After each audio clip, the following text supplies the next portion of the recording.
আজকের আমার ভিডিও গোলাপ ফুলের গাছ নিয়ে। শীত পড়ার সাথে সাথে যদি আপনারা গোলাপ ফুলের গাছ থেকে গাছ ভরা ফুল পেতে চান, তাহলে এই সেপ্টেম্বর মাসের প্রথম দিকে এমন কিছু কাজ আছে যেগুলো কিন্তু একেবারেই করতেই হবে। সেই কাজগুলো যদি আপনারা এই সময় না করেন, তাহলে কিন্তু শীত পড়ার সাথে সাথে আপনারা এই গোলাপ গাছ থেকে ভালো রকমের ফুল পাবেন না। গোলাপ গাছ হচ্ছে শীতকালীন গাছ। অক্টোবর মাস থেকে এপ্রিল মাস পর্যন্ত ভালো রকমের এই গাছ থেকে ফুল পাওয়া যায়। মে, জুন, জুলাই, আগস্ট এই 4 মাস ডরমেন্সিতে থাকে। এই সময় এই গাছ থেকে আমরা খুব ভালো রকমের ফুল পাই না। প্রত্যেকটা গোলাপ গাছ থেকে শীতকালে কী রকম ফুল পাবেন সেটা কিন্তু নির্ভর করে এই সেপ্টেম্বর মাসে গোলাপ গাছের পরিচর্যার উপর। বর্ষার সময় গোলাপ গাছের বিভিন্ন ধরনের সমস্যা তো দেখাই যায়, যেমন ডাইব্যাক অর্থাৎ ডালগুলো উপর দিক থেকে শুকিয়ে যেতে থাকে, পাতার মধ্যে ছোপ ছোপ দাগ, ফাঙ্গাসের আক্রমণের ফলে এই ধরনের সমস্যাগুলো দেখা যায়। এছাড়াও গাছের পাতা হলুদ হয়ে যায়। তো কী সেই কাজ যেগুলো কিন্তু আমাদের এই সেপ্টেম্বর মাসের প্রথম দিকে করতেই হবে? জানতে গেলে ভিডিওটি সম্পূর্ণ দেখতে হবে। নমস্কার বন্ধুরা, আমি সোনালি আর আপনারা দেখছেন সোনালিস গার্ডেন। 1 নাম্বার পয়েন্ট, যদি আপনাদের গোলাপ গাছ ছোট টবে আছে, তাহলে সেই ছোট টব থেকে বড় পটে রিপোর্টিং করতে হবে। গাছের শিকড় যদি রুট বাউন্ড না হয়েছে, অর্থাৎ পুরো টব যদি শিকড়ে ভরে না গেছে, তাহলে কিন্তু রুট বল ভাঙার কোনো প্রয়োজন নেই। শুধুমাত্র গাছটিকে তুলে বড় পটে রিপোর্টিং করে ফেলুন। শুধু যে ছোট গোলাপ গাছ রিপোর্টিং করতে হবে এমনটা নয়।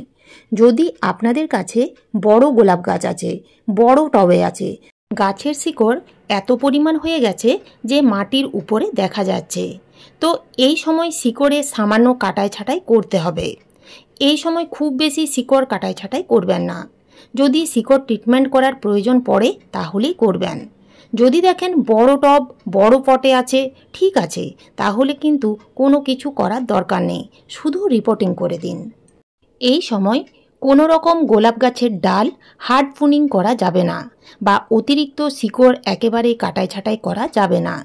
2 নাম্বার পয়েন্ট, এই সময় আপনারা নার্সারিতে গোলাপ গাছ কিনতে পারেন, তবে প্রথমেই আপনারা যে জিনিসটা দেখে কিনবেন তা হলো গোলাপ গাছটা সুস্থ, সবুজ, সতেজ এবং রোগমুক্ত আছে কিনা। এছাড়াও গোলাপ গাছের পাতা যদি কোঁকড়ানো থাকে কিংবা পাতাগুলো পচা, পোড়া বা যদি শুকনো হয়, তাহলে কিন্তু সেই গাছ নেবেন না। সব সময় সুস্থ, সবুজ, সতেজ এবং উন্নত মানের গোলাপ গাছ কিনবেন। 3 নাম্বার টিপস, নার্সারি থেকে আপনারা গোলাপ গাছ কিনে আনবেন, কিন্তু সেই গোলাপ গাছ আপনারা কী রকম মাটিতে প্রতিস্থাপন করবেন, বা যে গাছ আপনারা রিপোর্টিং করবেন সেই গাছই বা কোন মাটিতে রিপোর্টিং করতে হবে। গোলাপ গাছ রিপোর্টিং বা প্রতিস্থাপন করার জন্য মাটি নিতে হবে 40 ভাগ, 30 ভাগ নিতে হবে পুরনো গোবর সার কিংবা ভার্মি কম্পোস্ট, 20% বা 20 ভাগ নিতে হবে কোকোপিট বা ধানের তুষ, 10% নিতে হবে নিমখোল। প্রত্যেকটা গাছের মাটিতে অতি অবশ্যই নিমখোল দেওয়া দরকার। নিমখোল মাটিতে থাকা সমস্ত রকমের জীবাণুকে ধ্বংস করে। প্রত্যেকটা উপকরণ খুব ভালো করে মিশিয়ে মাটি তৈরি করে গাছ প্রতিস্থাপন করতে হবে। গোলাপ গাছ সবসময় ঝুরঝুরে মাটি পছন্দ করে। চিটচিটে মাটিতে গোলাপ গাছ একেবারেই ভালো হয় না। চিটচিটে মাটি হলে সেই মাটিতে 20% নদীর বালি মিশিয়ে নেবেন। রিপোর্টিং বা শিকড় কাটাই ছাঁটাই করার পর বৃষ্টির জলে গাছগুলোকে রাখবেন না।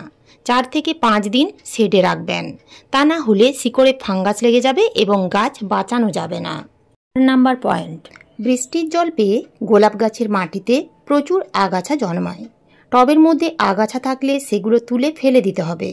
গাছের শুকনো পাতা, মরা পাতা থাকলে সেগুলো তুলে ফেলে দিতে হবে। টবের মাটি সবসময় পরিষ্কার রাখতে হবে। গাছের মধ্যে যদি শুকনো ডাল বা মরা ডাল থাকে সেগুলো কেটে ফেলে দিতে হবে। তো যে কাটার বা কাঁচি আপনারা ব্যবহার করবেন, সেই কাটার বা কাঁচি ডেটল বা স্যাভলন দিয়ে অবশ্যই জীবাণুমুক্ত করে নেবেন। তারপরে আপনারা সেই শুকনো ডাল বা মরা ডালগুলো কেটে ফেলে দেবেন। এছাড়াও আপনাদের দেখে নিতে হবে যে গোলাপ গাছের এই উঁচু জায়গাটা হচ্ছে গোলাপ গাছের গ্রাফটিং এরিয়া। এই গ্রাফটিং এরিয়ার নিচের থেকে যদি কোনো ডাল বের হয়, তাহলে সেই ডালটা কিন্তু আপনারা রাখবেন না। সেই ডাল এলা ডাল, সেই ডালে 7টা পাতা থাকবে এবং সেই ডালে কখনোই ফুল ফুটবে না। সেই ডাল ভেঙে ফেলে দিতে হবে। সেই এলা ডাল যদি আপনারা রেখে দেন তাহলে কিন্তু মেন যে গাছ সেই গাছ দুর্বল হয়ে পড়বে, আস্তে আস্তে সেই গাছ পুষ্টির অভাবে মারা যাবে। তাই গ্রাফটিং এরিয়ার নিচের থেকে যদি ডাল বের হয় সেই ডাল আপনারা কখনোই রাখবেন না। এর পরের পয়েন্ট হচ্ছে গাছের রুট ট্রিটমেন্ট। রুট ট্রিটমেন্ট কি? রুট ট্রিটমেন্ট হচ্ছে আপনার গোলাপ গাছের মাটিতে অতিরিক্ত বৃষ্টিপাতের ফলে পোকামাকড়, ফাঙ্গাস এগুলো কিন্তু হতে থাকবে। ভিজে প্যাচপ্যাচে মাটির জন্যই কিন্তু এগুলো হতে থাকে। রুট ট্রিটমেন্ট করলে এগুলো ঠিক হয়ে যাবে। রুট ট্রিটমেন্ট করার জন্য তো আমাদের আগে গাছের মাটি শুকনো করে নিতে হবে। এখন তো যখন তখন বৃষ্টি হচ্ছে, তো মাটি যদি ভিজে থাকে তাহলে কিন্তু হবে না। আপনারা গোলাপ গাছগুলোকে 2 থেকে 3 দিন শেডে রেখে ভালো করে মাটি শুকিয়ে নিন। তারপর যখন দেখবেন এরকম শুকিয়ে গেছে তখন আপনারা নিড়ানি দিয়ে মাটির উপরিভাগ আলগা করে একটু খুশে দিন।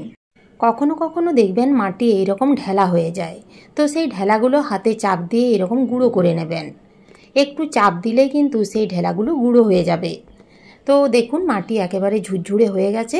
মাটি যদি সুস্থ থাকে তাহলে গাছও সুস্থ থাকবে এবং আমরা গাছের মাটিতে যে খাবার দেব সেই খাবার কিন্তু খুব তাড়াতাড়ি সেই গাছ গ্রহণ করতে পারবে। এই সময় গাছের মাটিতে খুব বেশি ভারী খাবার দেওয়া যাবে না, একেবারে হালকা খাবার প্রয়োগ করতে হবে।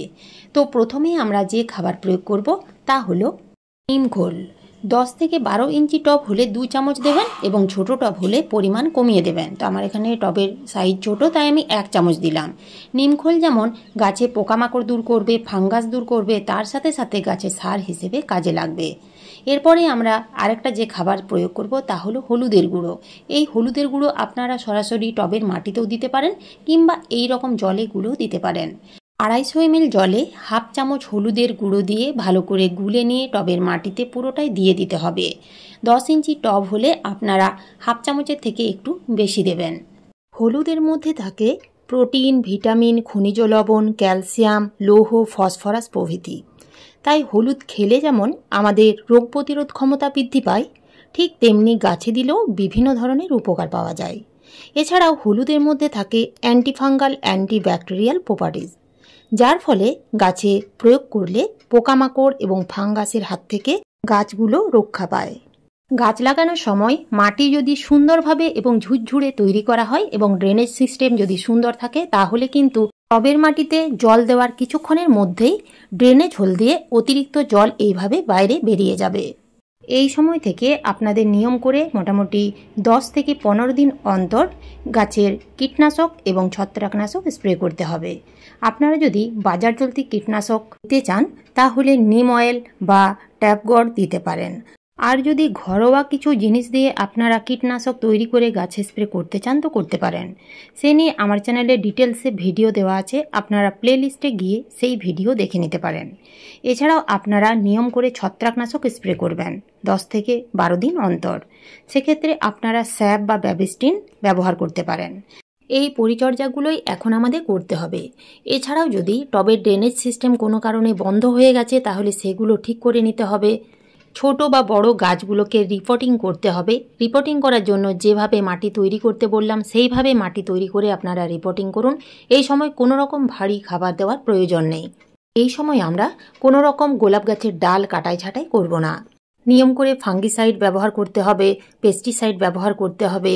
আর মাত্র কিছুদিন যাওয়ার পরেই আমরা কিন্তু এই গাছের ডালগুলো হার্ড প্রুনিং করব এবং গাছের মাটিতে আরও অন্য কিছু খাবার প্রয়োগ করব। তো সেই ভিডিও অতি অবশ্যই আপনাদের সাথে শেয়ার করব। তো আজ এইটুকুই, ফিরে আসবো অন্য কোনো নতুন ভিডিও নিয়ে। আপনারা সবাই ভালো থাকবেন, সুস্থ থাকবেন। ধন্যবাদ।